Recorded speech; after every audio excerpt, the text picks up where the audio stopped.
Radhe Radhe everyone, Govinda here, and I'm here to tell you the end of the Ramayana. See, the story begins with Ravana learning that Rama and his monkeys are at his palace and that they are preparing to attack. And against everybody's advice, Ravana says, we'll fight them. Because, pride. Rama, meanwhile, decides to send Angad, one of the monkeys, as a messenger to see if anything can sort this out. No bloodshed. Angad is sent there, but the demons see him and they decide to give him a hard time. But Angad, being Angad, destroys the demons, and when Ravana's son gets involved, he kills his son as well. He goes up to Ravana and he tells him to stand down because this war is not going to end well for him. But Ravana laughs at him and tells him to get out of his court. Angad got mad at that and grabbed his crowns and threw them all the way to Rama's camp. Ravana is getting really mad now, and he tells all of his gods and demons to pick him up and throw Angad. But none of them could lift him. Angad made the challenge that if a single person could push him and move him, they would have won the war. And obviously, none of them were able to do that, because that would make the Ramayana pretty short. So, Angad laughs at them and flies back to Rama's camp, and he tells them about the layout of the entire kingdom, where they should and should not attack. Finally, they decide to attack. Now Rama's camp goes there, and they're completely destroying his kingdom. Ravana is losing pretty seriously. Meghnad, one of Ravana's sons, decides that he will go even stronger in the next fight. And when he goes up against Lakshman, he makes Lakshman faint. Rama saw his brother faint. He grabbed him and he returned back to his camp. He found out of a doctor, this only doctor who would be able to save Lakshman. He sent Hanuman to go get him. Now, in the middle of a war, what kind of doctor wants to go save somebody? Right? You don't want to get killed.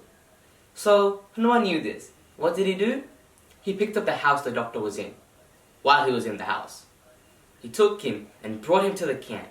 And the doctor, no questions asked, decided to help Lakshman. He said that there was a special herb which Hanuman would have to retrieve from a mountain. Hanuman went, okay, I'll go do that. He flew off, but that's when he realized he was being followed by a spy, one of the demons.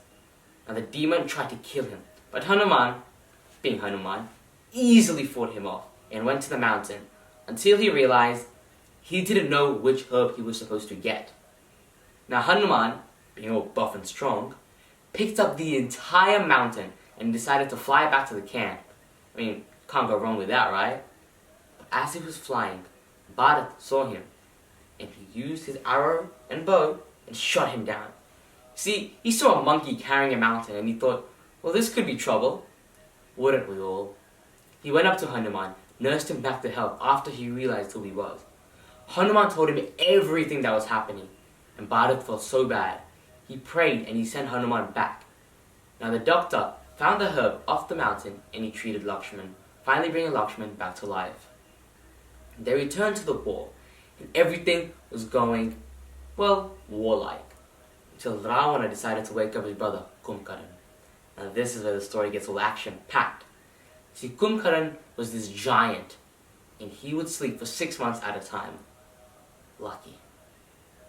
He came out, and when he found out exactly what was happening, he decided to go into war. He wasn't even trying 100%, and he was destroying all of the monkeys. Until Rama intervened. He used his arrows, and finally, with the help of all of the monkeys, he was able to bring down Kumbhakarna. When Kumbhakarna died, Ravana was like, oh boy, this is bad. But so was Meghnad. He decided to throw down every single thing he had. He brought all of his chariots, he used magic, he used everything to try and destroy them. But Rama, he saw through all this and destroyed them. He had his monkeys pick up Meghnad and physically throw him into Lanka. When Meghnad came to be, he realized that he needed to become invincible to beat these guys. It's Rama. You need to be invincible. So he decided to perform a sacrifice. And right before the sacrifice ended, Lakshman and the monkeys came and they stopped him. See, they had found out that he was going to do the sacrifice, and they realized the second he did that, he would be unstoppable. Lakshman and Meghnad went up against their final fight, and Lakshman finally won and killed Meghnad. Now, like father, like son, Ravana was also performing a sacrifice, but he too was interrupted and he fainted. Now, before he came to be, somebody told Rama that inside Ravana's navel there was a little nectar, and this nectar was what was making Ravana so strong and invincible. Rama decided that the only way to destroy Ravana was to kill him. The only way to do that was to pierce his navel.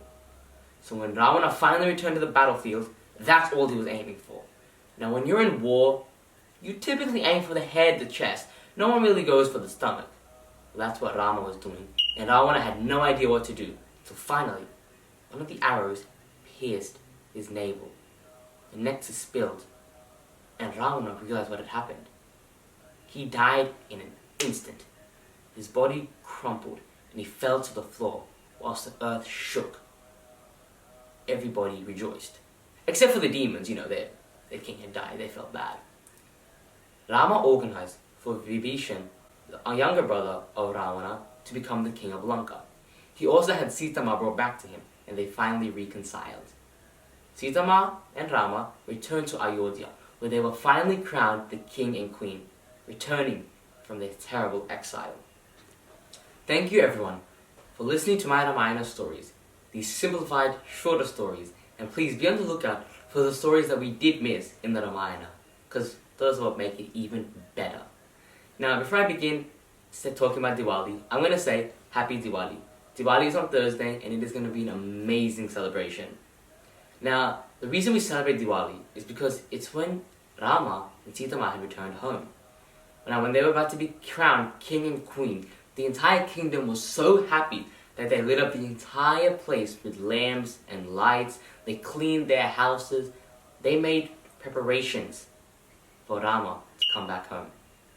It was beautiful. There was food everywhere. There was music, fireworks, you name it. They were dancing, they were singing, they were super excited.